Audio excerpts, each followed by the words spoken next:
जय श्री कृष्ण दोस्तों, madhuramindi.com के इस वीडियो में आप सभी का स्वागत है। आज के इस वीडियो में हम जानेंगे कि सफला एकादशी कब है, जानेंगे शुभ मुहूर्त, पूजा विधि, महत्व को और इसके लाभ को, और साथ में ये भी जानेंगे कि इस दिन कौन से कार्य नहीं करने चाहिए। तो इन सारी जानकारियों को जानने के लिए वीडियो पूरा देखिएगा ताकि आपको सही और सटीक जानकारी मिल सके। आप हमें व्हाट्सएप, फेसबुक और इंस्टाग्राम पे फॉलो करें, और अगर आप ये वीडियो यूट्यूब पे देख रहे हैं तो चैनल को सब्सक्राइब ज़रूर कर लें, क्योंकि madhuramindi.com आप सभी के लिए लेके आता है व्रत और त्योहारों से जुड़ी जानकारियाँ। और ऐसे जानकारियों को पढ़ने के लिए आप हमारे वेबसाइट पे ज़रूर आइए, क्योंकि हम आपके लिए लेके आते हैं ओरिजिनल जानकारी जो कहीं से भी कॉपी पेस्ट नहीं होते हैं। तो चलिए वीडियो में आगे बढ़ते हुए जानते हैं कि सफला एकादशी कब है। हिंदू धर्म में सारे व्रतों में श्रेष्ठ एकादशी व्रत का बहुत विशेष महत्व होता है, और हर माह में 2 बार एकादशी पड़ती है, एक कृष्ण पक्ष की और एक शुक्ल पक्ष की। हर साल की पौष माह की कृष्ण पक्ष की एकादशी को सफला एकादशी कहते हैं। सफला यानी कि सफलता।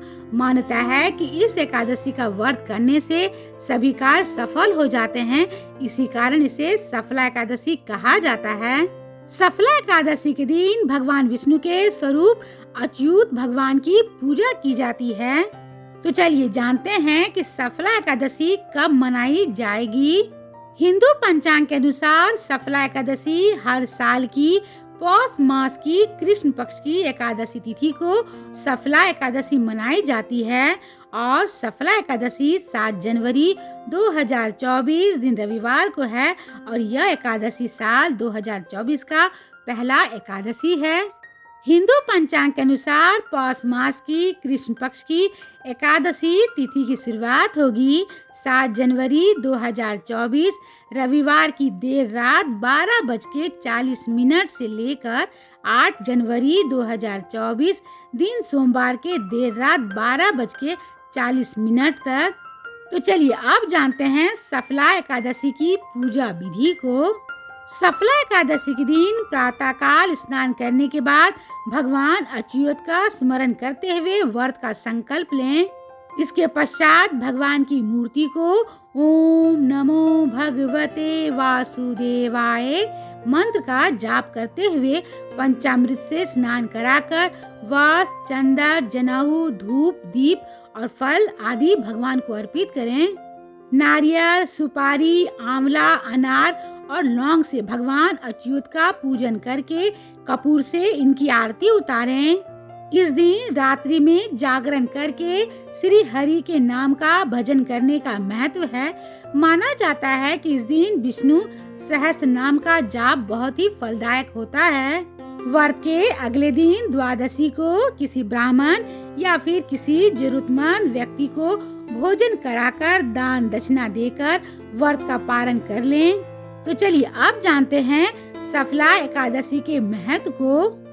सफला एकादशी अपने नाम के अनुसार ही भक्तों के सभी कार्यों को पूरा और सफल करने वाली है। मान्यता है कि हजारों साल तक तपस्या करने के बाद जिस पूर्ण फल की प्राप्ति होती है, वो पूर्ण फल सफला एकादशी व्रत करने से मिलता है। कहा जाता है कि सफला एकादशी का दिन धर्म ग्रंथ में एक ऐसे दिन के रूप में वर्णित है कि जिस दिन व्रत करने से दुख और कष्ट दूर हो जाते हैं और भाग खुल जाते हैं। सफला एकादशी का व्रत रखने से मनुष्य की सभी इच्छाएं और सपने पूरे होते हैं। तो चलिए अब जान लेते हैं सफला एकादशी व्रत करने के लाभ को। सफला एकादशी का व्रत करने से मनुष्य निरोगी रहने के साथ ही उनके पापों का नाश होता है और संकटों से मुक्ति मिलती है। सफला एकादशी कार्य सफल करने वाली होती है। कहा जाता है अगर जीवन के हर कार्य में सफल होना है तो सफला एकादशी के दिन विधि विधान से शास्त्रों के अनुसार व्रत रखना चाहिए। सफला एकादशी का व्रत करने से मोक्ष की प्राप्ति होने के साथ ही राक्षस, भूत, पिशाच आदि योनि से मुक्ति मिलती है। सफला एकादशी व्रत रखने से अश्वमेध यज्ञ के समान फल की प्राप्ति होती है। सफला एकादशी का व्रत रखने और श्री हरि के पूजन से सभी मनोकामनाएं पूर्ण होती है और श्री हरि के साथ माता लक्ष्मी भी प्रसन्न होने से धन समृद्धि बढ़ाती है। मान्यता है कि जो मनुष्य सफला एकादशी का व्रत करता है वो जीवन में कभी भी संकटों से नहीं घिरता। उसके जीवन में धन समृद्धि खुशियों और कृति की कमी नहीं होती है। तो चलिए अब अंत में जान लेते हैं कि सफला एकादशी के दिन कौन से कार्य नहीं करने चाहिए। सफला एकादशी के दिन बिस्तर पे नहीं बल्कि जमीन पर सोना चाहिए। इस दिन मांस, मदिरा, लहसुन और प्याज का सेवन बिल्कुल भी न करें।